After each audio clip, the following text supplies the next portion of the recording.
والله برادسي هر کسی ما چکن بی بس سلفی نعمته بلام کاک سلفی دینه و ما پیما نخوش و پیاو بیت سلفی که پیما نخوش به لنیتکی خوام بترسی والله برا پیم خوشه پیلاویش یعنی سر و سر چاوم بخواب بی بس سلفی تیگوشتی بخواه پری ریزیشی لیگرم تمام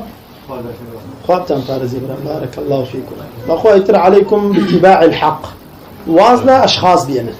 بخوة زور بئر زور حبي أشخاص وايلي ما كده اتباعي حق بكاش تكان خوينا بخوانو كاقا ناخوينينو إما أمروي السلفي قنجي السلفي ناخوينتوها قال لبابتي منهج النية والله هرشتيك أزاني اشتيك هي بيالا منهج أما وكو خوينو اشتي علماء بخوينو كاقا اشتي من بو خوينيتوها